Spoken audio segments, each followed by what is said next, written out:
Droit, il a vu Haaland, la reprise Haaland. Le festival du Norvégien, on ne l'avait quasiment pas vu depuis le début de la rencontre. Bonsoir à tous les Warriors, c'est Maestro Bedia. Donc ce soir on va parler un peu du cas Haaland. Parce que apparemment il y a beaucoup de clubs qui sont intéressés par lui, mais d'après Sport ce matin, son agent Mino Raiola et son père en fait apparemment ils sont entretenus avec les dirigeants du Barça. Et donc du coup apparemment cet après-midi ils sont dirigés vers le Real Madrid. Donc du coup en gros ils vont aussi avoir des discussions avec les dirigeants du Real. Donc là je comprends pas. Je sais pas en fait à quoi il joue son agent. Déjà en fait pour commencer, c'est avant de vouloir négocier avec tous les clubs déjà.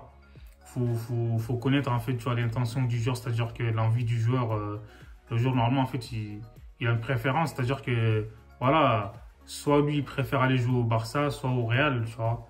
Et faut pas mélanger, faut pas tout mélanger en fait. Ça ne sert à rien de vouloir négocier avec tout le monde. À part s'il cherche un peu sa part du gâteau bien sûr. Mais là je comprends pas. Et en plus c'est même pas fini apparemment. Il va s'entretenir aussi avec les cadors de Première Ligue. Je vois pas, et il a cru que c'était un Paris-Dakar ou quoi? C'est quoi le délire là? C'est un produit? C'est du marketing là? C'est quoi ce délire? Le foot c'est devenu du marketing maintenant, ça y est. C'est pas possible. Mais là, honnêtement, c'est incroyable. Après, moi je trouve que c'est un très très bon joueur Haaland parce que, comme mine de rien, il est à 33 buts cette saison avec Dortmund en 31 matchs. Donc c'est pas rien. Et il est décisif, que ce soit en championnat, en coupe ou en Ligue des Champions. Il répond toujours présent. Donc pour moi, en fait, il a comment dire, il a un bel avenir en fait devant lui. Et c'est un joueur qui est très très prometteur. Donc du coup, en fait, voilà, c'est les futurs de demain en fait avec Mbappé. Mais là, ça commence déjà mal parce qu'on voit dans tous les médias comme quoi il va.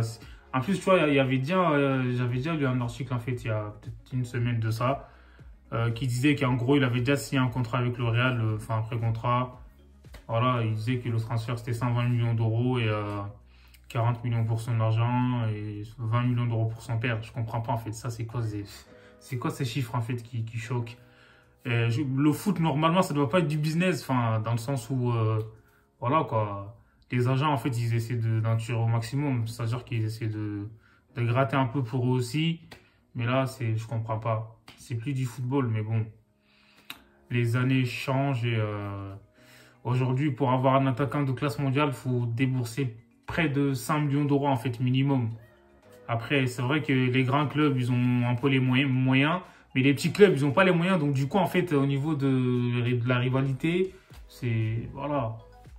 C'est plus facile pour les grands clubs, mais pour l'amour du football et pour la passion, normalement, en fait, apparemment, comment dire, le fair play financier, il va disparaître. Donc là, c'est open bar, là, ça y est, ils vont débourser des 300, 400, c'est énorme. Parce qu'il n'y aura plus de compétitivité, c'est-à-dire que les grandes équipes, ils vont avoir tous les meilleurs joueurs du monde. Les petites équipes, donc voilà, ils vont faire que subir, en fait. Donc là, pour moi, c'est pas normal. Donc voilà, et je pense qu'on a un peu fait le tour sur Haaland. Après on verra, de toute façon dans le football en fait tout est possible. Donc rien n'est jamais acquis dans le foot. C'est pas parce qu'il a parlé avec des clubs que ça y est, il va signer là-bas, ça veut rien dire. Ça se trouve il va signer, je sais pas moi, peut-être en Espagne ou en Angleterre, mais en France peut-être. Il y a le PSG qui a largement les moyens aussi. Mais après on verra. D'après les rumeurs, apparemment, Sadio Mané, il va signer à l'OM. Ah les gars, c'est incroyable. Bref, n'hésitez pas à vous abonner. Et dites-moi en commentaire, en fait, où vous voulez voir évoluer Erling Haaland la saison prochaine. Au Barça ou au Real. Moi, perso, s'il va au Barça, tant mieux. Parce que là, on n'a pas d'attaquant, on n'a pas de numéro 9. Donc voilà, quoi, il va faire du bien à l'attaque. Après, s'il va au Real, tant mieux pour le Real, hein, donc voilà. On est ensemble les gars, c'est carré.